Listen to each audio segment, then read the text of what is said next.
The first gift appeared on a Tuesday morning in late September, wrapped in cream-colored paper with a silver ribbon that caught the early light streaming through my condo hallway. I almost stepped on it as I rushed out the door to catch the MAX train downtown. A small card was tucked under the ribbon with just 2 words written in careful script, "For Natalie." No signature. No return address. Nothing to indicate who had left it there. I thought it was sweet at first, maybe something from Vanessa playing a prank or my brother Lucas trying to cheer me up after my breakup with Andrew 6 months earlier. The box contained an expensive vanilla candle from a boutique shop in the Pearl District, the kind I'd mentioned wanting during a girls' night conversation weeks before.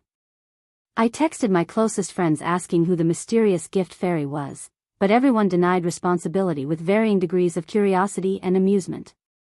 But before we jump back in, tell us where you're tuning in from, and if this story touches you, make sure you're subscribed because tomorrow, I've saved something extra special for you. The second gift arrived 4 days later. This time it was a book, a first edition hardcover of my favorite novel that I'd been searching for online but hadn't purchased yet because of the price. Again, the cream paper, the silver ribbon, the simple card with my name.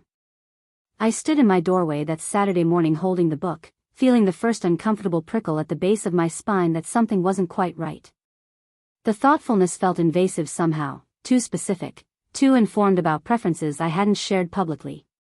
By the third gift, a pair of emerald earrings that matched a dress hanging in my closet perfectly, I installed a security camera above my door. What that camera revealed 3 weeks later would turn my world into a nightmare I'm still trying to wake up from. My name is Natalie Harper, and I've spent the past 7 years building a career as an architect specializing in sustainable design here in Portland, Oregon. I moved to the city from Seattle right after graduate school, drawn by the creative energy of the architecture scene and the promise of a place where innovation met environmental consciousness. Portland felt like home in a way Seattle never quite did, despite growing up there. The rain didn't bother me, the coffee was exceptional, and the community of designers and artists I'd found at Evergreen Design Studios gave me a sense of belonging I'd been searching for. I'm the kind of person who plans everything meticulously. My college professors used to joke that my project timelines had timelines. In architecture, that attention to detail serves me well. I can visualize a building from foundation to rooftop, anticipate problems before they emerge, and create spaces that feel both functional and inspiring. My apartment in the converted warehouse building reflects this same careful curation. Every piece of furniture was chosen deliberately, every plant positioned to maximize light, every book on my shelves organized by both color and subject in a system that makes perfect sense to me if no one else. Control and order matter to me, maybe more than they should. My therapist, Dr. Vargas, once suggested that my need for structure came from growing up with an alcoholic father whose moods were unpredictable. I learned early that if I could control my environment, I could create the stability that was missing elsewhere in my life. It's probably why the breakup with Andrew hit me harder than I expected, even though I was the one who ended things. For 2 years, I'd built a life that included him, made plans that assumed his presence, designed a future with both our names on it. Walking away from that, even when I knew it was right, felt like demolishing a building I'd spent years constructing. Andrew was safe, predictable, kind in that absent-minded way of someone who cares but doesn't really see you. We met through mutual friends at a gallery opening in the Alberta Arts District. He worked in finance, wore the same 3 rotating outfits on weekends, and had opinions about restaurants that he expressed with unearned confidence. Our relationship was comfortable rather than passionate, companionable rather than electric. I told myself that was maturity, that fireworks were for teenagers and romance novels, not real adults building real lives together. The truth was I'd settled, and I knew it. When he proposed on a perfectly nice evening at a perfectly nice restaurant with a perfectly acceptable ring, I said yes because it seemed like the next logical step. We set a date 14 months out, started looking at venues, had the kinds of conversations about guest lists and color schemes that should have felt exciting but mostly felt exhausting. Then one night, listening to him explain his 5-year financial plan that included my career only as a supplementary income to his advancement, something inside me quietly broke. I called off the engagement on a Wednesday evening in March. Andrew seemed more inconvenienced than heartbroken, worried about what to tell his parents and whether the deposit on the venue was refundable. He moved his things out of my apartment over a weekend, and that was that. 2 years reduced to boxes loaded into a U-Haul and an awkward hug in my doorway. For months afterward, I threw myself into work with an intensity that worried my friends. I took on extra projects at the firm, volunteered to present at conferences, stayed late redesigning elements that were already perfectly fine. My boss, Richard, a gentleman in his 60s who'd built evergreen design studios from nothing 30 years ago, finally pulled me aside in late August and told me to take a vacation or at least start leaving before 9 at night. The office wasn't going anywhere, he said kindly, and neither was my career. But my life might if I didn't start living it again. That's when I started trying to rebuild a life that was just mine. I joined a yoga studio that Vanessa had been begging me to try for years. I started sketching again, something I'd loved in school but abandoned as the demands of professional work took over. On weekends, I'd take my sketchbook to the waterfront or Washington Park and draw buildings, bridges, trees, whatever caught my eye. It was meditative in a way that nothing else was, a return to why I'd fallen in love with architecture in the first place before it became about clients and budgets and building codes. I was happy, or at least working my way back toward happy. My life felt clean and simple and entirely my own for the first time in years. My small circle of friends, my work that challenged and fulfilled me, my apartment that reflected exactly who I was without compromise. I didn't need someone else to complete the picture. I was learning to be whole on my own. Then the gifts started arriving, and that carefully constructed sense of control began to crumble. The vanilla candle came first on that September Tuesday. I genuinely thought it was sweet, a mystery to solve rather than a problem to fix.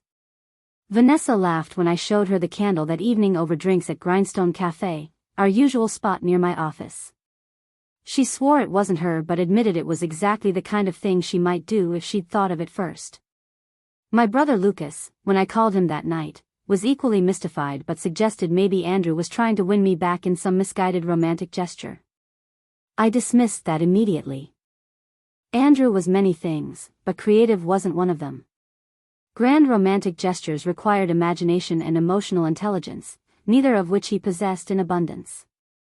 Besides, we'd had exactly 2 conversations since the breakup, both logistical and cordial. He'd moved on quickly, already dating someone new according to mutual friends. The candle wasn't his style anyway. Too thoughtful, too specific to my tastes rather than his idea of what I should like. The book appeared that Saturday while I was at yoga. I came home to find it leaning against my door, same wrapping, same ribbon, same unsigned card. This one unsettled me more than the candle because of how specific it was. I'd been searching for this particular edition online for months, watching auction sites and rare book dealers, but I'd never mentioned it to anyone except in passing to Brielle at work when we were discussing favorite novels during a lunch break. How would someone know not just that I wanted this book, but which edition, which cover, which printing? I texted Brielle immediately, asking if she'd somehow tracked it down for me. Her response came back within minutes, a string of confused emojis followed by genuine curiosity about who my secret admirer might be. She hadn't bought the book but was now deeply invested in solving the mystery, treating it like an episode of some romantic comedy where the mysterious gift giver would eventually be revealed as the charming love interest I was meant to be with all along. But there was nothing romantic about the feeling curling in my stomach as I turned the book over in my hands. This felt like surveillance, not courtship. Someone was paying very close attention to my life, close enough to know my preferences in scents, literature, and as I'd discover with the third gift, jewelry. The emerald earrings arrived on a Thursday evening. I'd just gotten home from a client dinner, exhausted and ready to collapse on my couch with leftover Thai food and a documentary about mid-century architecture. The package was smaller this time, a jewelry box wrapped in that increasingly familiar cream paper. Inside, nestled in white satin, were the most beautiful emerald drop earrings I'd ever seen. They were exactly the shade of green that complemented the vintage silk dress hanging in my closet, a dress I'd bought on a whim at an estate sale 3 months ago and had worn exactly once to a fundraiser gala. My hands shook as I held the earrings up to the light. This wasn't coincidence anymore. This was knowledge, intimate knowledge of not just my tastes but my actual possessions. Someone had either been in my apartment or had seen me in that dress and remembered it clearly enough to match jewelry to it perfectly. The thoughtfulness I'd initially attributed to the gifts transformed into something sinister. This wasn't admiration. This was obsession. I called my brother that night, really scared for the first time. Lucas had always been protective, the kind of older brother who'd threatened my high school boyfriends and insisted on meeting Andrew multiple times before approving of our relationship. He lived in Seattle still, working as a lawyer and raising 2 kids with his wife Michelle, but he'd always made it clear that Portland was only a 3-hour drive and he'd make it in 2 if I needed him. He told me to call the police immediately, file a report, create a paper trail. But what would I report? That someone was leaving me expensive, thoughtful gifts? That I felt uncomfortable even though nothing threatening had occurred? I could already imagine the conversation with the police, the barely concealed amusement that someone was complaining about presents. Without any explicit threats or signs of danger, what could they even do? Instead, I did what made sense to me.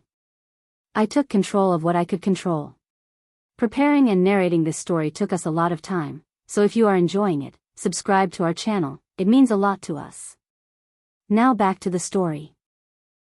The next morning, I called Troy Bennett, a security consultant that our firm had worked with on a commercial project last year. Troy was former military, serious and competent, exactly the kind of person I wanted handling this.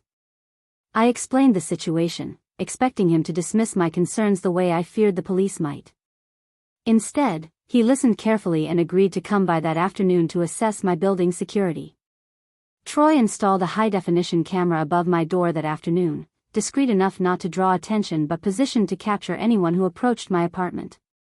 The camera fed directly to an app on my phone, storing footage in the cloud with motion-activated recording. He also recommended I change my locks, install a deadbolt, and consider a video doorbell for the building's main entrance if the manager would allow it. The building manager, Mr. Garrison, was less helpful. He was an older man who'd managed the property for 15 years and treated every request like a personal inconvenience. When I mentioned the gifts and my concerns, he shrugged and said packages get delivered to the wrong apartment all the time, that I was probably overreacting to someone's innocent mistake. He refused to install additional security cameras in the common areas, citing budget constraints and privacy concerns of other residents. I felt dismissed but not deterred. At least I had the camera above my door.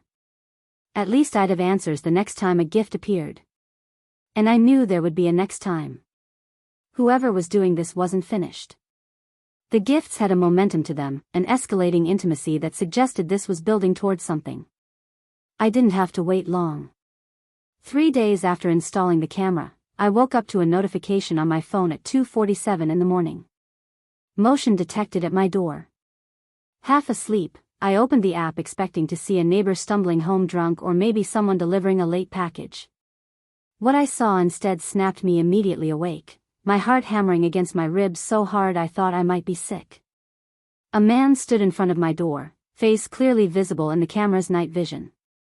He was holding another wrapped package, but that wasn't what made my blood run cold. It was the way he stood there, utterly still, just staring at my door like he could see through it. He didn't knock or ring the bell. He simply placed the package down with careful precision, then reached out and touched my door with his palm flat against the wood, holding it there for a long moment like he was trying to feel me on the other side. Then he stepped back, looked directly up at the camera I'd installed, and smiled. I knew that smile. I knew that face. Recognition hit me like ice water, shocking and disorienting because it made no sense, couldn't possibly make sense. The man leaving gifts on my doorstep, the man who'd been watching me closely enough to know my favorite scents and books and the contents of my closet, was Derek Ashford. We'd worked together 4 years ago at a different firm, had maybe 3 conversations total, and I hadn't thought about him once since leaving that job. But clearly, Derek had been thinking about me. And from the look on his face as he smiled at my camera, he knew I'd finally figured it out. I sat on my couch until dawn broke over Portland, unable to sleep, unable to stop watching that footage on a loop. Derek Ashford placing the package with those careful, deliberate movements. Derek Ashford touching my door like he was caressing something precious. Derek Ashford looking directly at the camera with that knowing smile that said he wanted me to see him, wanted me to know it was him all along. My mind kept circling back to our time working together at Morrison & Drake Architecture, a mid-sized firm I'd joined right out of graduate school. It was my first real position, full of the nervous energy and eagerness to prove myself that comes with being 25 and desperate to make your mark. Derek had been there for about a year when I started, working in the IT department as their systems administrator. We existed in completely different orbits within the company. I was in design, spending my days hunched over drafting tables and arguing about load-bearing walls with senior architects. He was in the basement server room, emerging occasionally to fix someone's computer or update software. I tried to recall our interactions, searching for some moment I'd missed, some signal I'd failed to recognize. There was the time he'd fixed my computer when it crashed during a crucial presentation deadline. I'd been nearly in tears, 3 days of work seemingly vanished, and he'd stayed late to recover the files. I'd bought him coffee the next day as a thank you, a simple gesture I'd extended to anyone who helped me out. We'd chatted for maybe 15 minutes in the break room about nothing in particular. Work, weather, the inadequacy of the office coffee compared to the cafe down the street. There was another time at the company holiday party, one of those obligatory events where everyone stands around making uncomfortable small talk while pretending to enjoy cheap wine and catered appetizers. Derek had been there, I remembered now, standing near the refreshment table looking as uncomfortable as I felt. We'd exchanged pleasantries, maybe talked for 5 minutes about our plans for the holidays before I'd excused myself to join a group of designers I actually knew. That was it. That was the sum total of our relationship. 2 brief, forgettable conversations in the course of a year. I'd left Morrison & Drake for Evergreen Design Studios after 18 months, drawn by better projects and a philosophy that aligned more closely with my interests in sustainable architecture. I'd never looked back, never thought about that first job except as a stepping stone to where I really wanted to be. But Derek had apparently thought about me plenty. For years of thinking, watching, waiting for what? The right moment? The courage to approach me directly? Or had there been something satisfying about the secrecy, the surveillance, the one-sided intimacy of knowing everything about someone who didn't know he existed? When Vanessa arrived at my apartment at 7 that morning, summoned by a frantic text I'd sent around 6, she found me still sitting in the same position on the couch, phone clutched in my hand, eyes red from staring at the screen. She took one look at me and immediately shifted into crisis mode, the way she always did when things got serious. Vanessa was the kind of friend who brought solutions instead of just sympathy, practical to her core even when being practical meant acknowledging something terrifying. She watched the footage 3 times without saying anything, her expression growing darker with each viewing. When Derek smiled at the camera during the 3rd playback, she actually flinched. That's when I knew my fear wasn't an overreaction, wasn't me being paranoid or dramatic. Vanessa, who laughed at horror movies and rolled her eyes at true crime podcasts, was genuinely disturbed by what she was seeing. "We need to call the police right now," she said, already pulling out her phone. "This isn't random gifts anymore, Natalie. This is stalking. He knows where you live, he's been inside the building multiple times, and he's clearly been watching you for long enough to know incredibly specific details about your life." That smile at the camera is him escalating, showing you he's not afraid of being caught because he thinks this is some kind of game. I called the non-emergency police line while Vanessa made coffee neither of us would drink. The dispatcher listened to my explanation with professional detachment, taking down information with the rhythmic clicking of keyboard keys audible in the background. She told me an officer would come by later that morning to take a formal statement and collect the security footage. Her tone suggested this happened all the time, just another report in an endless stream of reports. Nothing particularly urgent or alarming about a woman receiving unwanted gifts from someone she barely knew. Officer Patricia Chin arrived around 10, along with her partner Officer Marcus Webb. They were both younger than I expected, probably in their early 30s, with that particular blend of alertness and weariness that seems to characterize police officers everywhere. Chin did most of the talking while Webb took notes, asking me to walk through the timeline of events from the first gift to discovering Derek's identity on the camera footage. I showed them the candle, the book, the earrings, all still in their original wrapping because I hadn't been able to bring myself to touch them after realizing who they were from. I showed them the security footage, watching their faces carefully for signs of concern or dismissal. Chen's expression remained neutral professional throughout, giving nothing away. Webb at least had the decency to look troubled when Derek smiled at the camera.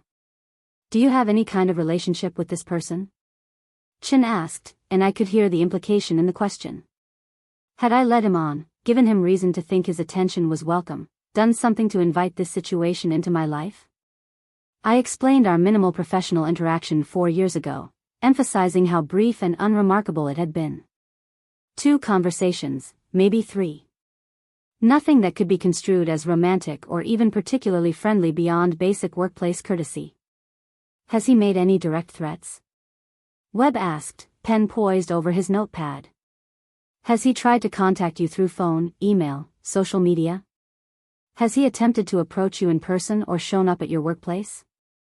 No to all of it, I admitted, feeling the case I was trying to build deflate with each negative response. Just the gifts. Just knowing he's been watching me closely enough to know things he shouldn't know. Just that smile that said he's enjoying this, enjoying my fear, enjoying the power of making me feel unsafe in my own home. Chen and Webb exchanged a look I couldn't quite read. We can file a report, Chen said carefully, and we'll go talk to Mr. Ashford, let him know his behavior is unwanted and needs to stop immediately. But without explicit threats or direct contact, it's difficult to pursue this as a criminal matter. The gifts, while unsettling, aren't illegal. Leaving them at your door isn't technically trespassing if the building's main entrance isn't secured and the hallways are accessible to visitors. What about a restraining order? Vanessa interjected, her voice sharp with frustration. Surely there's enough here to warrant some kind of legal protection. Webb shook his head slowly. Restraining orders require proof of harassment or credible threats of violence. What you have here is concerning, absolutely, but it's borderline. A judge might grant a temporary order based on the pattern of unwanted contact, but it's not guaranteed. You'd need to petition the court, and even if granted, it's just a piece of paper. It doesn't prevent someone from doing something, it just gives us grounds to arrest them if they violate it. The helplessness I felt in that moment was suffocating.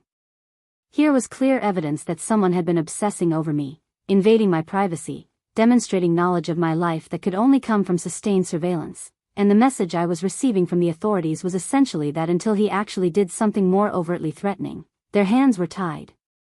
The system was designed to respond to crimes already committed, not to prevent the crimes I could feel building on the horizon like a gathering storm. After the officers left with copies of the security footage and Derek's contact information from his old employee profile at Morrison and Drake, I sat with Vanessa in the artificial calm of my apartment. Everything looked the same as it had yesterday, all my carefully chosen furniture and deliberately placed objects, but it all felt contaminated now. How long had Derek been watching? How much did he know? Had he been in my apartment somehow when I wasn't home? The thought made my skin crawl. I need to tell you something, Vanessa said quietly, her coffee cup still full and cold on the table between us. I ran into Zoe Lancaster last week at the farmer's market. You remember her from that networking event last spring? I nodded, vaguely recalling a graphic designer Vanessa had introduced me to, someone friendly and chatty who'd exchanged business cards and promises to grab coffee that never materialized. We got to talking, and she mentioned she'd recently done some freelance work for a tech startup. The company's name was something generic, I don't remember exactly, but what I do remember is her mentioning the founder's name. Derek Ashford. She said he was intense, really particular about the branding, kept changing his mind about what he wanted. She eventually stopped working with him because he made her uncomfortable, would show up unannounced at the coffee shop where she liked to work, always had some excuse about being in the neighborhood. My blood went cold. So he has a pattern of this. Of fixating on women and inserting himself into their lives. Vanessa nodded grimly. I didn't think anything of it at the time, just filed it away as Portland being a small city where you're always 2 degrees of separation from everyone. But now, knowing what he's been doing to you, I think we should talk to Zoe. Find out if there were others. Build a pattern of behavior that might actually convince the police or a judge to take this seriously. We met Zoe that afternoon at a quiet corner table in Grindstone Cafe, away from the lunch rush and prying ears. She was a petite woman in her late 20s with purple-streaked hair and the kind of vintage clothing style that marked her as a Portland creative. When Vanessa explained why we wanted to talk to her, her face went pale and then flushed red with what looked like anger mixed with vindication. "I knew something was wrong with him," she said, hands wrapped tightly around her tea mug. "I tried to tell myself I was overreacting, that he was just an awkward guy who didn't understand professional boundaries. But my gut kept screaming at me to get away from him, so I finally listened." She told us about the 3 months she'd worked with Derek on branding for his software consulting business. It had started normally enough, a standard freelance contract to design a logo and website. But Derek had been impossible to satisfy, requesting revision after revision, always with vague explanations about the design not quite capturing his vision. The project that should have taken a month stretched to 3, with Derek finding reasons to schedule in-person meetings far more frequently than necessary. "He knew things about me that I never told him," Zoe continued, her voice dropping lower.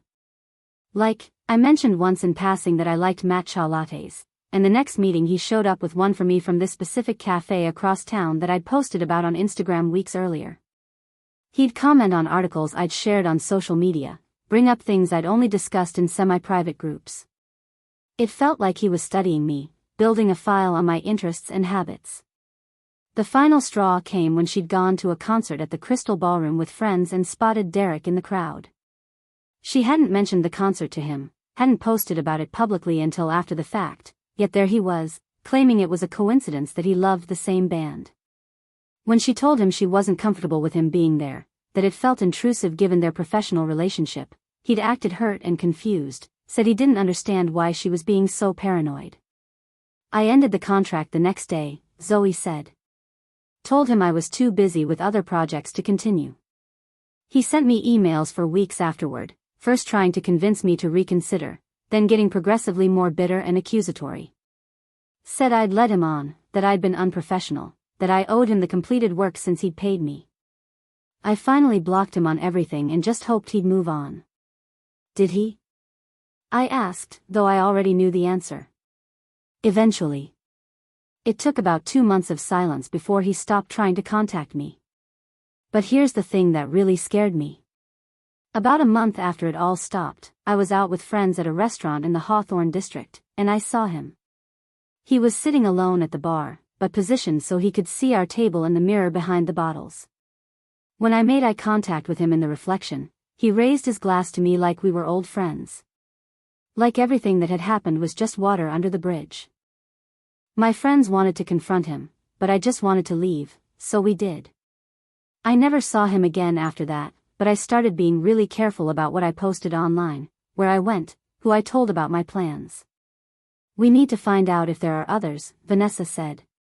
"If Derek has a pattern of targeting women, fixating on them, gathering information about their lives, that's the kind of evidence that might actually move the needle with law enforcement." Over the next 3 days, we became amateur investigators. Zoe connected us with another woman, Bryn, who'd been in a running club that Derek had briefly joined 2 years ago. Bryn remembered Derek because he'd started showing up at routes she posted about online, always managing to run into her despite Portland having hundreds of miles of running trails. When she'd mentioned to a friend in the club that Derek made her uncomfortable, the friend revealed that Derek had joined specifically after asking what clubs Bryn belonged to, claiming he wanted to meet people with similar interests.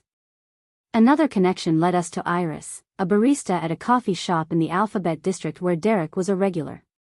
Iris had a boyfriend, wore an engagement ring prominently displayed, and had made it clear to Derek on multiple occasions that his attempts at conversation beyond ordering coffee weren't welcome. Yet he kept coming back, always timing his visits to coincide with her shifts, leaving elaborate tips with notes attached thanking her for brightening his day. The pattern that emerged was chilling in its consistency. Derek would fixate on a woman, usually someone he encountered through work or routine activities. He'd gather information about her through social media, mutual acquaintances, careful observation. He'd find ways to insert himself into her life that seemed coincidental but were clearly orchestrated. When confronted or rejected, he'd either escalate briefly before moving on to a new target, or he'd retreat and watch from a distance, waiting. I compiled everything into a detailed document, complete with dates, screenshots of Derek's social media activity that showed him in locations matching where these women had posted about being, testimony from each woman about their experiences. It painted a picture of someone who didn't just cross boundaries but studied them carefully to find the exact points of maximum intrusion while maintaining plausible deniability. Armed with this evidence, I went back to the police station and asked to speak with Detective Raymond Cole, whose name Officer Chen had mentioned as someone who handled stalking cases. Cole was in his late 40s, with gray threading through dark hair and the weathered look of someone who'd seen enough of humanity's worst impulses to be surprised by very little. He listened to my presentation with focused attention, occasionally stopping me to ask clarifying questions or request additional documentation. When I finished, he sat back in his chair and studied the materials spread across his desk. "This is good work," he said finally. "Thorough. The pattern is clear, and multiple victims make this more serious than a single incident of unwanted contact.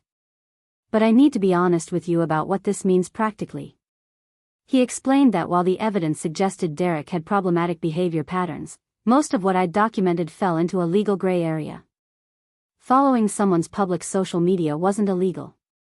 Showing up at public places wasn't illegal. Leaving gifts, even unwanted ones, wasn't illegal unless accompanied by threats. The running club situation, the coffee shop visits, even Derek's attendance at the concert Zoe went to, none of it technically violated any laws. What we have here is a picture of someone who understands exactly where the legal lines are and stays just on the acceptable side of them, Cole continued. That actually makes him more dangerous, not less, because it shows premeditation and control. Someone acting on impulse might cross those lines and give us something concrete to charge. Someone this calculated won't, not until he's ready to.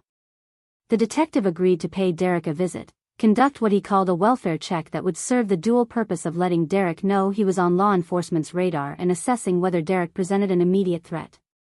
He also connected me with victim services and a lawyer named Claudia Brennan who specialized in restraining orders and privacy violations. Ms. Brennan was a sharp woman in her 50s who'd built her career on cases exactly like mine. Situations where the law lagged behind technology and social behavior in ways that left victims vulnerable. She reviewed my documentation with the practiced eye of someone who'd seen this story play out too many times, nodding occasionally but mostly maintaining an expression that gave nothing away.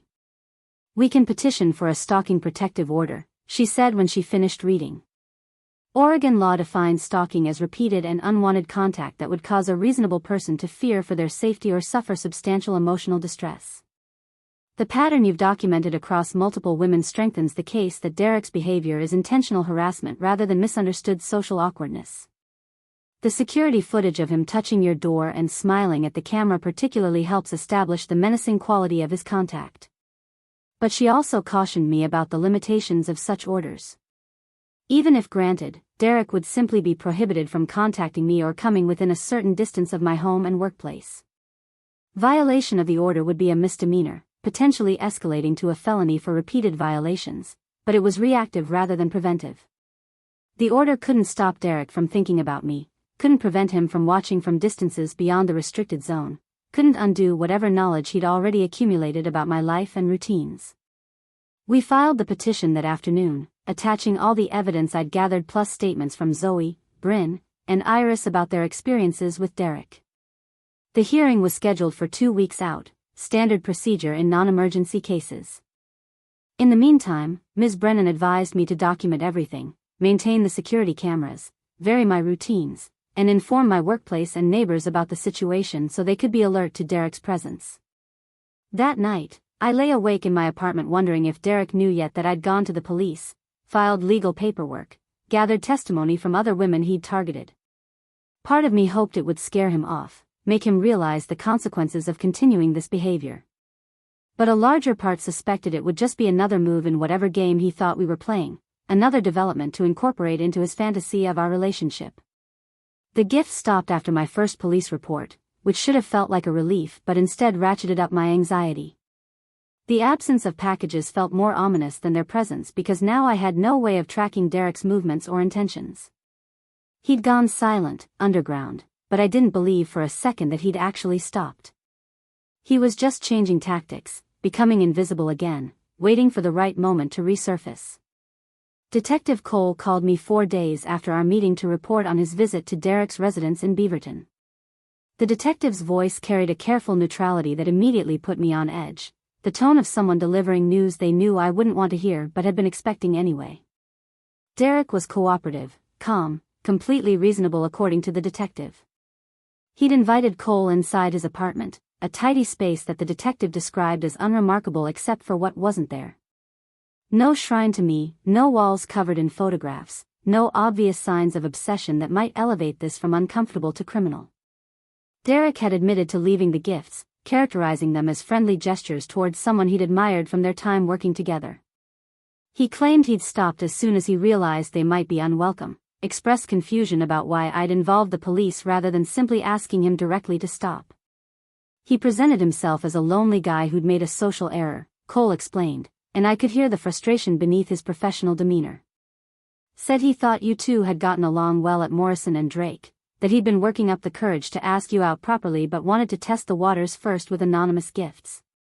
When I asked about the other women, he had explanations for all of it.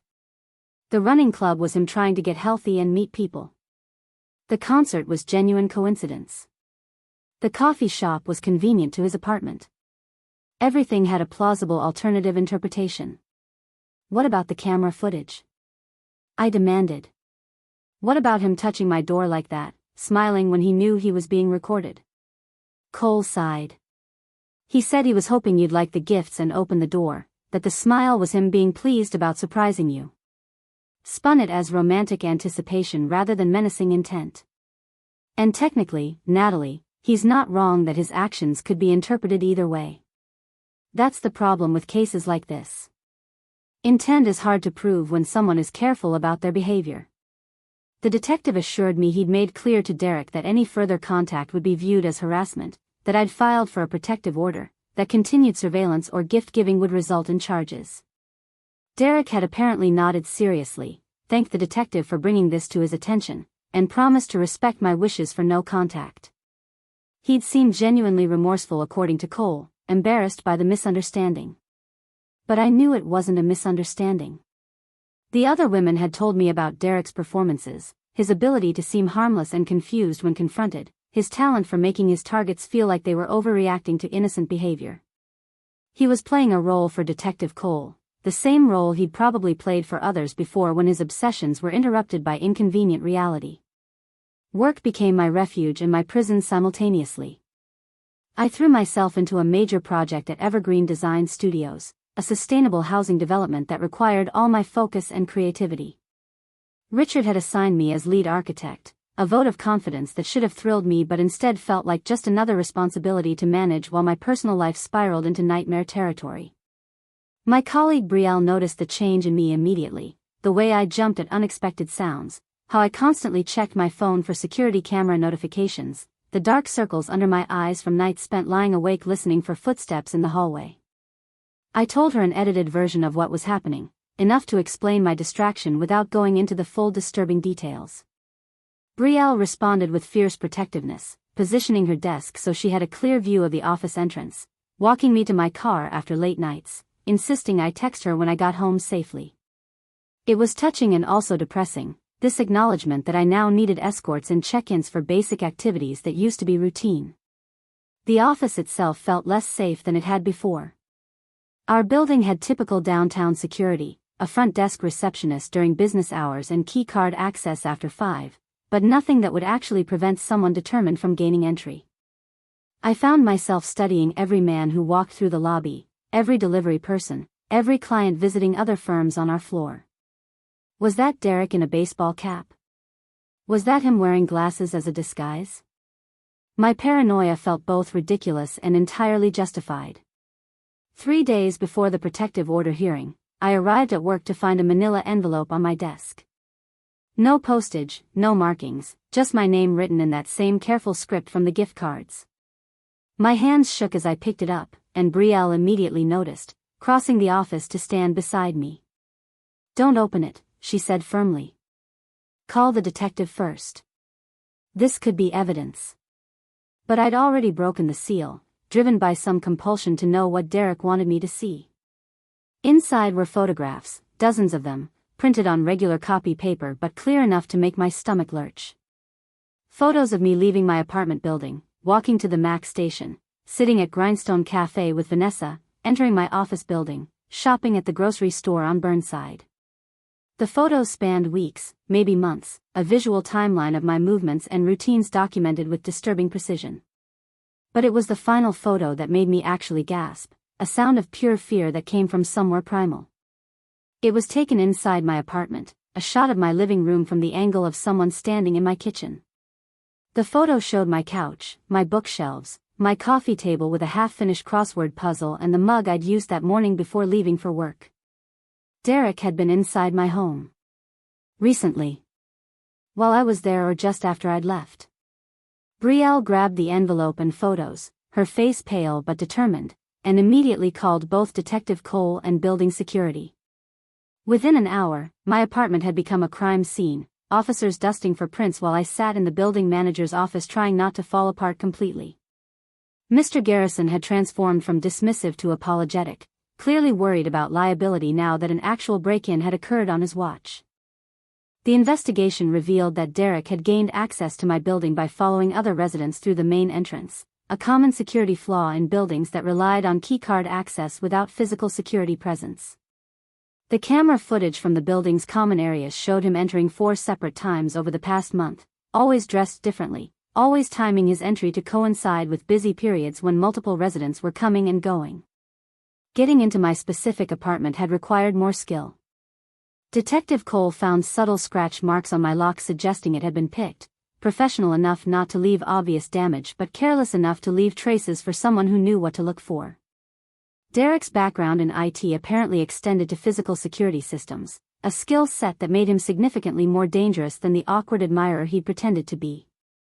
The photos and evidence of breaking and entering finally gave law enforcement something concrete to act on.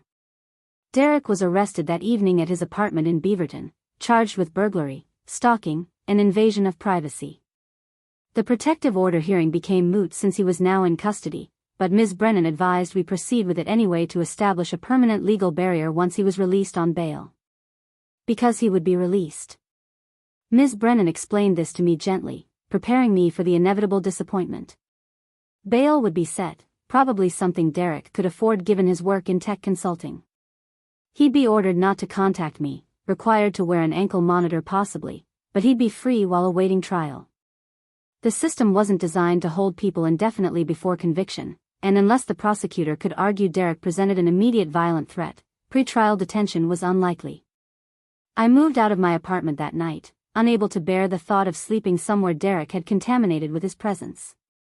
Vanessa insisted I stay with her, clearing space in her guest room and helping me pack essentials with the kind of brisk efficiency that kept both of us from dissolving into tears. My landlord, suddenly eager to avoid potential lawsuits, agreed to let me break my lease without penalty. I'd loved that apartment, loved the exposed brick and high ceilings, loved the neighborhood and my carefully curated space. Now it was just another thing Derek had taken from me. The preliminary hearing happened 2 weeks later in a bland courtroom that smelled like industrial cleaner and recycled air. I sat in the gallery with Vanessa on one side and my brother Lucas on the other, who'd driven down from Seattle as soon as he heard about the break-in. Derek sat at the defense table with his attorney, a sharp-looking woman in an expensive suit who'd apparently taken his case pro bono, though no one could figure out why. Seeing Derek in person for the first time since discovering his campaign of surveillance was surreal. He looked ordinary, almost disappointingly so. Medium height, brown hair starting to thin at the crown, glasses with conservative frames, wearing a button-down shirt and khakis like he was heading to a parent-teacher conference. Nothing about his appearance suggested menace or obsession. He could have been anyone, could have been the guy next to you on the Max train or in line at the coffee shop, completely invisible in his normalcy. But when his eyes found mine across the courtroom, I saw it. That same look from the security footage, that proprietary intimacy that assumed a connection I'd never consented to. He didn't smile this time, but something in his expression suggested he was pleased I was there, pleased that all these people were now involved in what he saw as our story. The prosecutor, a tired-looking man named Kevin Marsh who handled a crushing caseload of property crimes and misdemeanors, presented the evidence methodically. The photos, the security footage, the testimony from the locksmith about the picked lock, my statement about never giving Derek permission to enter my home or take photographs of me. It should have been straightforward, an obvious case of criminal behavior. Derek's attorney, whose name was Simone Walsh, painted an entirely different picture. She acknowledged the photos existed but suggested they could have been taken by anyone, that there was no definitive proof Derek had taken them. The envelope had no fingerprints except mine and Brielle's. The security footage showed a man entering my building, but his face wasn't clearly visible in most frames, and Walsh argued it could have been any number of people. The picked lock could have been the work of a previous tenant or failed burglary attempt unrelated to Derek. As for Derek's admitted gift-giving, Walsh characterized it as clumsy courtship, the actions of a socially awkward man who'd misread signals and made poor choices but hadn't intended harm. She brought up my relationship with Andrew, suggesting I was emotionally vulnerable after a broken engagement and perhaps projecting malicious intent onto innocent behavior. She even implied I might have staged some of the evidence myself for attention or out of genuine delusion. I sat there listening to my reality being systematically dismantled and reframed as either coincidence or paranoia, feeling my grip on the truth start to waver under the weight of Walsh's confidence. She was good at her job, turning a stalking case into a he-said-she-said dispute where reasonable doubt could flourish. The judge, an older woman named Margaret Thornton who'd presided over the Multnomah County Circuit Court for 20 years, listened to both sides with an expression of weary skepticism. When the arguments concluded, she ruled that while there were concerning elements to the case, the evidence for burglary specifically was circumstantial. The picked lock could have happened at any time. The photos showing the interior of my apartment could have been taken by someone with legitimate access, though she acknowledged this seemed unlikely given the context. However, Judge Thornton found sufficient cause to issue a stalking protective order based on the pattern of unwanted contact, the admitted gift-giving, and the multiple women who testified to similar experiences with Derek. He was ordered to stay at least 500 feet away from me, my workplace, and any location he knew or should reasonably know I frequented. He was prohibited from any direct or indirect contact, including through third parties, social media, or any other means of communication. Derek was released on bail that afternoon, fitted with an ankle monitor and released to the custody of his parents, who'd driven down from Seattle looking confused and defensive. I watched him leave the courthouse with his attorney, his mother clutching his arm like he was the victim in all this, and felt the crushing weight of knowing this wasn't over. The protective order was a piece of paper. The ankle monitor just told us where Derek was, not what he was planning. Ms. Brennan walked me to Lucas's car, her hand on my shoulder in a gesture that was probably meant to be comforting but felt more like steadying me so I wouldn't collapse. She reminded me that the criminal case was still pending, that even though the burglary charge was weak, the stalking charges could still result in conviction and jail time. But her tone suggested she'd seen too many of these cases end in plea bargains and suspended sentences to offer genuine hope. "I need you to be careful," she said before I got in the car. Protective orders sometimes escalate situations rather than resolve them. Derek now knows that you've involved the legal system, that you've recruited other women to testify against him, that you're actively working to have him punished. For someone with his psychology, that might feel like betrayal or rejection that demands response. Over the following weeks, I tried to rebuild some semblance of normal life while living under the constant shadow of Derek's presence at the edge of my awareness. The ankle monitor reports showed him staying at his parents' house in Seattle, well outside the 500-foot boundary the court had imposed. He wasn't violating the order technically, but I knew that didn't mean he wasn't thinking about me, planning something, waiting for the right opportunity. I'd moved into a new apartment in a different neighborhood entirely, a secure building in the Lloyd district with actual security guards and camera systems that covered every entrance. Lucas had helped me move, along with Vanessa and a few colleagues from work who'd formed a protective circle around me without my asking. The new space was smaller than my previous place, more expensive, less charming, but it had the one feature that mattered most: Derek didn't know where it was. Except maintaining that anonymity required constant vigilance. I couldn't post photos that might reveal identifying features of my new neighborhood. I couldn't check in on social media or mention specific restaurants or shops nearby. I varied my route to work, sometimes taking the Max, sometimes driving, sometimes catching a ride with Brielle or other colleagues. I avoided my old favorite spots, the coffee shops and parks and bookstores that had made Portland feel like home, because Derek knew about those places and might be watching them. The isolation was crushing in ways I hadn't anticipated. I'd moved to Portland specifically for the sense of community, the ability to walk out my door and be part of a vibrant neighborhood full of familiar faces and comfortable routines. Now I was a ghost in my own city, unable to establish roots or patterns, always looking over my shoulder, always wondering if that person across the street was just another Portlander going about their day or Derek in disguise. Work suffered despite my best efforts. Richard pulled me from the lead architect position on the housing development, not as punishment but as acknowledgement that I couldn't give the project the attention it deserved while dealing with everything else. I was hurt but also relieved, ashamed of my relief but unable to pretend I had the mental capacity for the responsibility. Brielle took over the lead, making a point to include me in meetings and credit my initial design work, trying to soften the blow of what felt like another thing Derek had stolen from me. Dr. Vargas, my therapist who I'd been seeing sporadically for years, became a weekly appointment.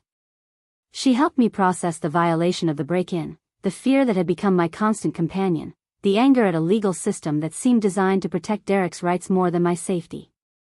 She also helped me recognize the ways I was shrinking my life in response to Derek's presence, making myself smaller and smaller to avoid his attention when what I actually needed was to find ways to reclaim my space and autonomy. But how do you reclaim autonomy from someone who demonstrated such thorough knowledge of your life?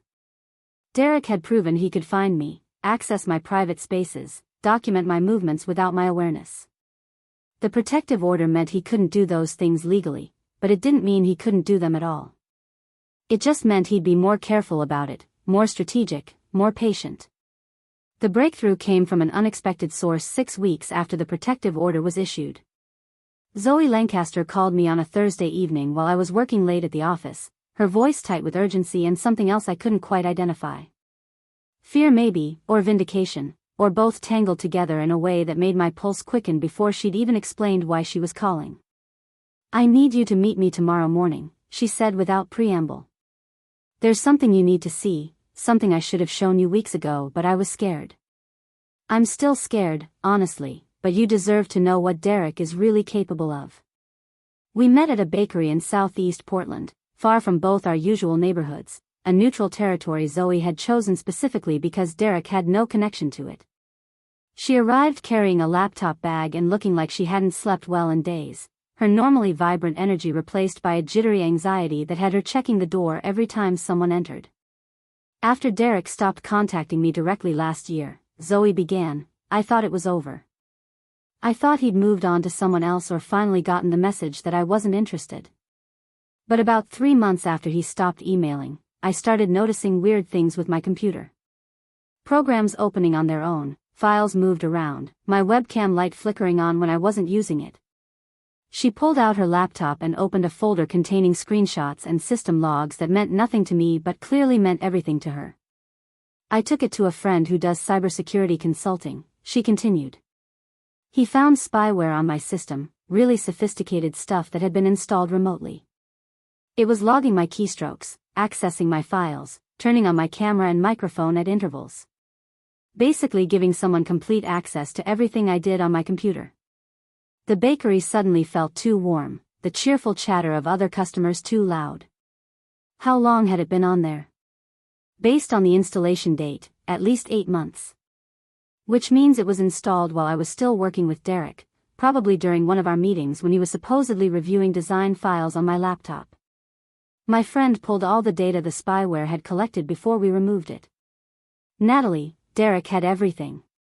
My emails, my private messages, my banking information, photos, documents. He'd been watching me through my camera, listening through my microphone. There are recordings of me in my apartment, in my bedroom, having conversations with friends and family. Hours and hours of footage. I felt sick, physically ill at the violation Zoe was describing. But also confused about why she was telling me this now, weeks after I'd already gotten the protective order, after Derek had already been charged with stalking. "I was too ashamed to come forward before," Zoe admitted, and I could see tears starting to form in her eyes. "Having someone watch you like that, record you in your most private moments, it made me feel dirty somehow." Like I'd done something to deserve it or should have been more careful. My cybersecurity friend kept telling me I needed to report it to the police, that what Derek did was a serious crime, but I just wanted to forget it ever happened. What changed? I asked gently. Two things. First, I heard about what happened to you, about the break-in and the photos. I realized Derek's pattern was escalating, that he was getting bolder and more invasive with each woman he targeted. If I'd reported the spyware when I first discovered it, maybe it would have been on his record, maybe the judge would have taken your case more seriously, maybe he'd be in jail instead of just wearing an ankle monitor at his parents' house. And the second thing? Zoe turned her laptop screen toward me, showing an active program I didn't recognize. 2 days ago, my security system detected someone trying to reinstall the same spyware on my computer. The attempt failed because of the protections my friend put in place, but we were able to trace the source of the attempt. It came from an IP address in Seattle, from the neighborhood where Derek's parents live. The implications crashed over me like cold water. Derek was violating the protective order, not by coming near me physically but by attempting to re-establish digital surveillance on a previous target. And if he was trying to reinstall spyware on Zoe's computer, was he trying to do the same to me? I thought about my laptop at home, my work computer, my phone. Had Derek already compromised them? Was he watching me right now through my own devices? We need to take this to Detective Cole immediately, I said, already pulling out my phone. This is evidence of ongoing criminal activity, violation of your privacy, computer crimes. This is concrete proof that Derek hasn't stopped just because of a court order. Zoe nodded, looking relieved that I was taking charge. Her friend, the cybersecurity consultant, had already prepared a comprehensive report documenting the original spyware installation, the data it collected, and the recent attempted reinstallation. The evidence was technical and thorough, the kind of detailed documentation that would be difficult for even a skilled defense attorney to dismiss or reframe. Detective Cole met us at the precinct within an hour of my call, bringing along someone from the Portland Police Bureau's cybercrime unit, a young detective named Amy Tran who specialized in digital forensics. Tran's eyes lit up as Zoe walked her through the evidence, the kind of professional excitement that comes from finally getting a case with solid technical proof instead of circumstantial patterns. This is good, Tran said after reviewing everything. Really good. The spyware installation on its own is multiple felonies. Computer fraud, identity theft, wiretapping, invasion of privacy. The attempted reinstallation while under a protective order for stalking adds violation of court order and demonstrates ongoing criminal intent. The fact that we can trace it directly to Derek's location makes it very difficult for him to claim someone else was responsible. Detective Cole was already on the phone with the prosecutor's office, explaining the new evidence and requesting Derek's immediate arrest. I sat in that sterile conference room listening to legal terms and technical jargon flow around me, feeling for the first time since this nightmare began that the system might actually work, that Derek might actually face real consequences for what he'd done. The arrest happened that evening. Seattle police, coordinating with Portland authorities, took Derek into custody at his parents' house. The ankle monitor he'd been wearing had already placed him at that location, so there was no question about whether he could have been the source of the reinstallation attempt. A search warrant for his computer equipment revealed not just the spyware connected to Zoe but similar programs he'd apparently prepared for deployment to other targets. Including me. Tran called me the next morning to let me know they'd found a custom version of the spyware configured with my email address, my phone number, my computer's identifying information. Derek had been preparing to infect my devices, just waiting for the right opportunity or method to deliver it. The thought of how close I'd come to having him inside my digital life the way he'd been inside Zoe's made my hands shake so badly I nearly dropped my phone. But the most damning evidence came from Derek's own files, meticulously organized folders containing information about multiple women going back years. Tran described it as a digital library of obsession, with separate directories for each target containing photos, surveillance notes, social media archives, personal information gleaned from various sources.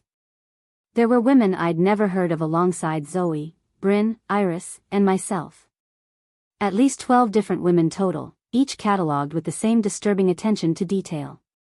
Some of the folders went back 5 years or more, suggesting Derek had been engaging in this behavior long before I'd ever met him at Morrison and Drake. The earliest entries showed a progression of increasingly sophisticated surveillance techniques, like he'd been perfecting his methods over time. The more recent folders, including mine, demonstrated advanced skills in digital tracking, social engineering, and physical surveillance that painted a picture of someone who'd made stalking into a kind of terrible craft. The prosecutor's office filed additional charges based on the computer evidence. Derek was now facing multiple counts of computer fraud, identity theft, stalking, wiretapping, and violation of the protective order. Bail was revoked given the evidence of ongoing criminal activity while on pretrial release. For the first time since this began, Derek was actually in jail, unable to watch or track or plan his next move. Ms. Brennan called to walk me through what would happen next. The criminal trial would take months to prepare, possibly over a year given the complexity of the computer evidence and the number of victims involved. The prosecutor was building a pattern case, using testimony from all 12 women to demonstrate Derek's systematic predatory behavior.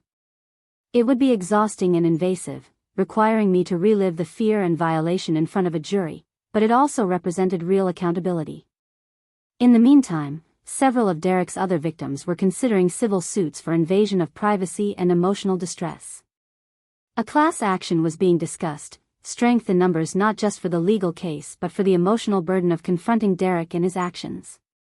Zoe had agreed to be one of the lead plaintiffs, her cybersecurity evidence forming the backbone of the civil case just as it had the criminal one. I should have felt relief. Derek was in jail, facing serious charges that could result in years of prison time.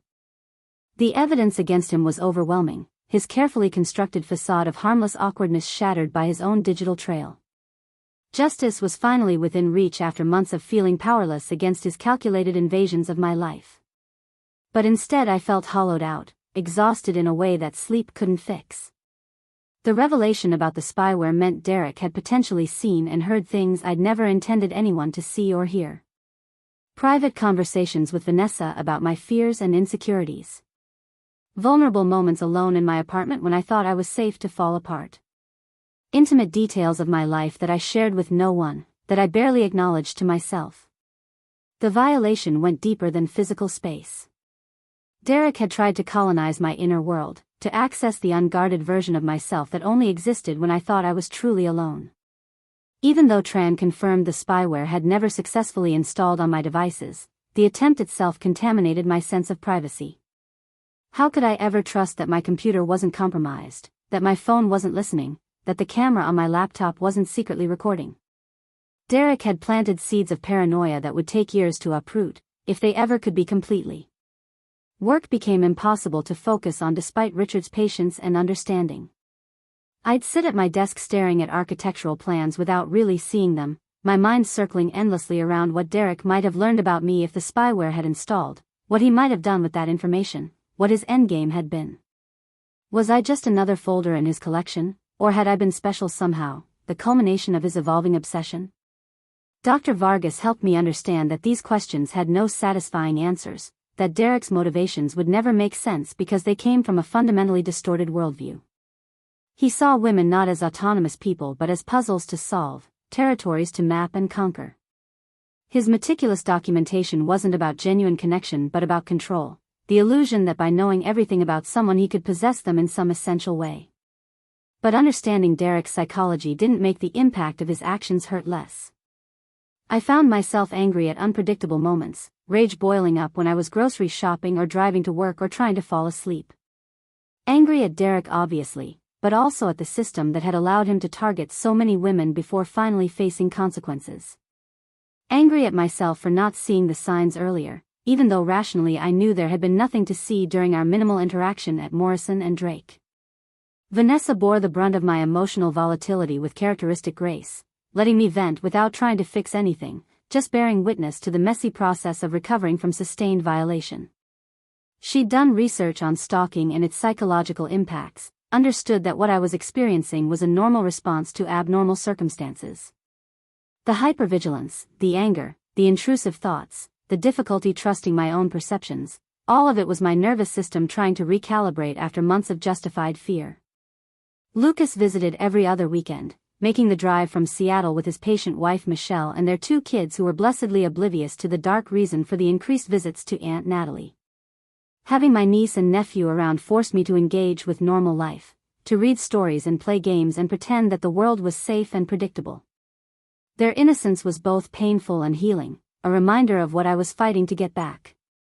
The preliminary hearing for the criminal case was scheduled for early December, a formality to determine if there was sufficient evidence to proceed to trial. Ms. Brennan assured me this was a foregone conclusion given the overwhelming documentation, but I still had to testify about my experiences with Derek, had to sit across a courtroom from him again while describing how his attention had made me feel hunted in my own life. Derek looked different than he had at the first hearing. The months in jail had made him thinner, paler, diminished somehow.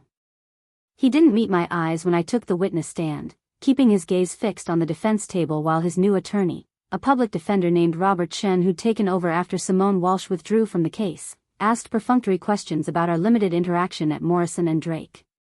The prosecutor, Kevin Marsh, walked me through the timeline methodically. The first gift, the subsequent packages, discovering Derek's identity through the security footage, the break-in and photographs, the protective order, and finally the attempted spyware installation that Zoe had discovered. Each event felt both distant and immediate, like recounting someone else's story while simultaneously reliving the fear and confusion of experiencing it firsthand. Other women testified too, creating a devastating portrait of Derek's pattern. Zoe described the spyware and the recordings Derek had made of her most private moments. Bryn talked about how he'd infiltrated her running routes and made her afraid to exercise outdoors alone. Iris recounted his persistent presence at the coffee shop despite her clear requests for him to stop. A woman named Claire who I hadn't met before explained how Derek had created fake social media profiles to monitor her life after she'd blocked his real accounts. The cumulative effect was overwhelming. This wasn't a series of isolated misunderstandings or social awkwardness as Derek's defense had initially claimed. This was predatory behavior refined over years, a deliberate system of surveillance and violation that Derek had inflicted on women who'd done nothing to invite his attention beyond existing in his awareness. Judge Thornton ruled that the case would proceed to trial, setting a date for the following spring. Derek would remain in custody without bail given his demonstrated ongoing criminal activity while on pretrial release. His attorney argued that the ankle monitor violation was a technical glitch, that Derek hadn't actually made physical contact with any of his victims, that he deserved another chance at supervised release. The judge denied the motion without hesitation, noting that Derek's sophisticated use of technology to circumvent physical restrictions made him particularly dangerous despite the lack of violent behavior. Walking out of the courthouse that day, I felt something shift inside me. Not relief exactly, but a kind of grim determination. Derek was in jail and would remain there for months at minimum, possibly years if convicted on all charges. The legal system was finally taking his behavior seriously, treating it as the crime it had always been rather than dismissing it as unwanted attention or failed romance. But the real work of recovery was just beginning.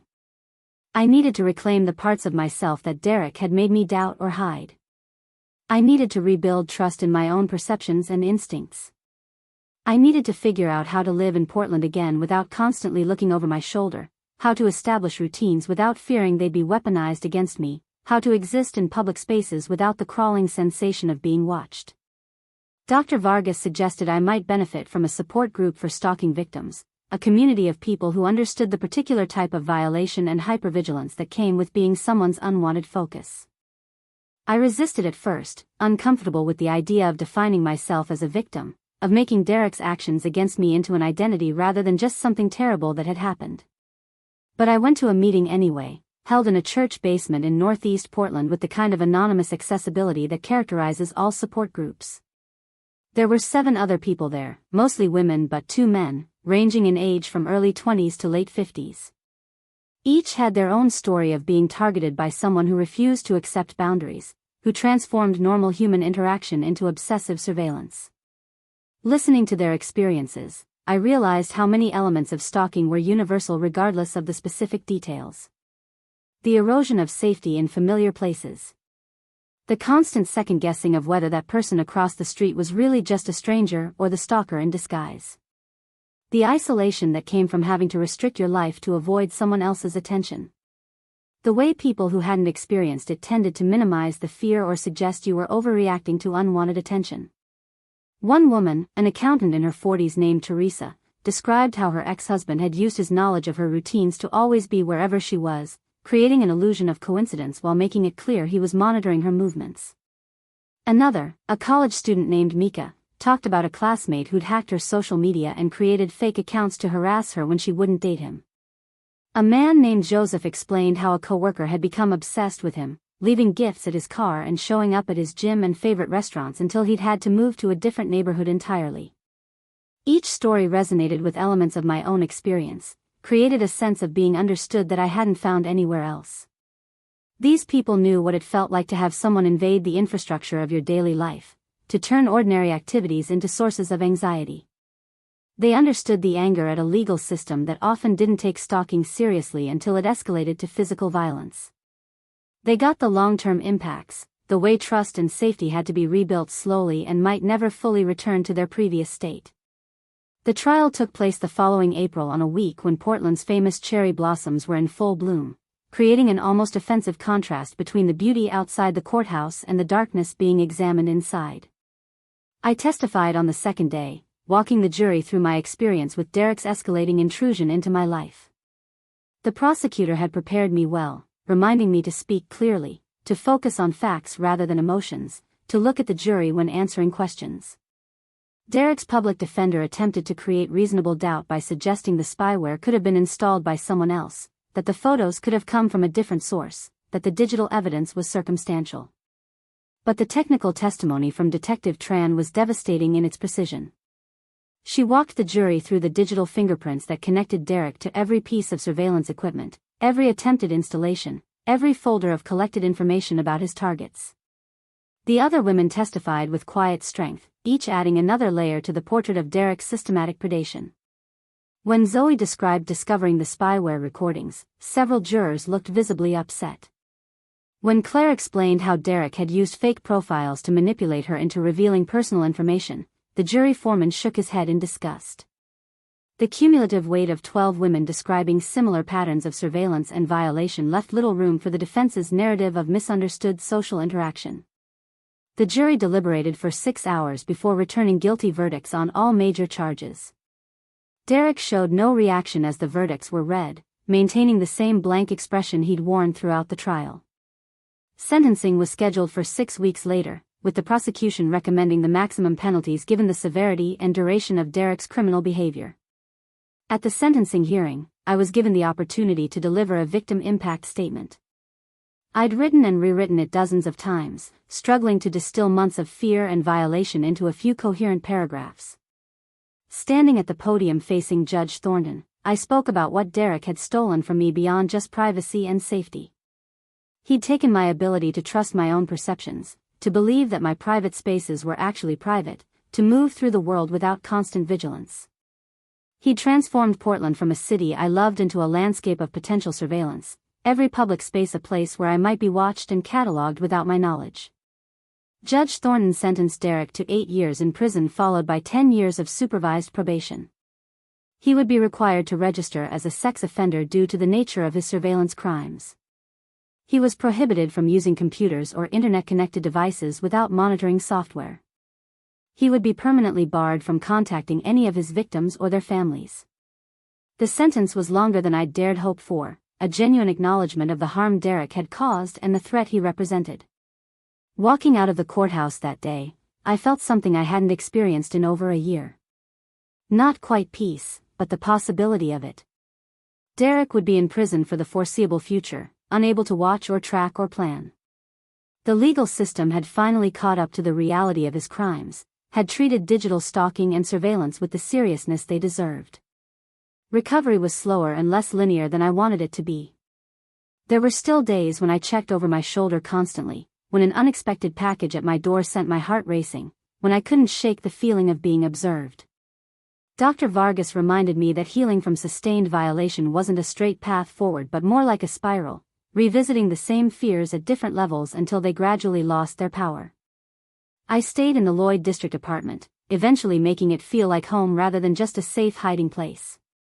I started attending the support group regularly, finding purpose in helping newer members navigate the early stages of dealing with stalking situations. Vanessa and I developed a tradition of Sunday brunch at different restaurants around the city, my gradual reintroduction to enjoying Portland's neighborhoods without fear. Work slowly became engaging again rather than just a distraction. Richard gave me another lead architect position on a community center project in North Portland, a second chance I was determined not to waste. Designing spaces where people could gather and feel safe took on new meaning after spending so long feeling unsafe in my own life. 2 years after Derek's sentencing, I received notification that he'd been transferred to a different facility following an incident with another inmate. The details were vague, but the message was clear that Derek's inability to respect boundaries extended even to prison. I felt a grim satisfaction knowing that the controlled environment of incarceration was teaching him what the outside world hadn't, that there were finally consequences he couldn't talk or manipulate his way around. I never tried to understand Derek's motivations or find closure through comprehending his psychology. Some violations don't deserve the effort of understanding. What mattered was that I'd survived his attention, had fought back using every legal tool available, and had helped ensure he faced real accountability for his actions. The other women he'd targeted became unexpected friends, bound together by shared experience but determined not to let Derek define us. Portland feels like home again now, not the innocent home it was before Derek but something harder, one and more consciously chosen. I know where the security cameras are in my building. I maintain good relationships with my neighbors. I trust my instincts when something feels off. The hypervigilance that trauma created has transformed into reasonable caution, a healthy awareness rather than paralyzing fear. Sometimes I still think about those first gifts on my doorstep, how something that seemed mysterious and almost romantic revealed itself as the opening move in a campaign of systematic invasion. I think about how many red flags look like quirks until you have enough information to see the pattern. I think about all the women who experience similar violations but don't have the resources or support to fight back through legal channels. That's why I share my story now, why I agreed to write this account despite the discomfort of revisiting those months of fear. Someone else finding gifts on their doorstep needs to know that their unease might be valid, that seemingly harmless attention can mask dangerous obsession, that they deserve to feel safe in their own lives. The security camera I installed revealed Derek's face, but it also revealed something more important. That I had the strength to fight back, to refuse to accept violation as the price of existing in the world, to reclaim my life from someone who thought he could take it without permission. Up next, you've got 2 more standout stories right on your screen. If this one hit the mark, you won't want to pass these up. Just click and check them out.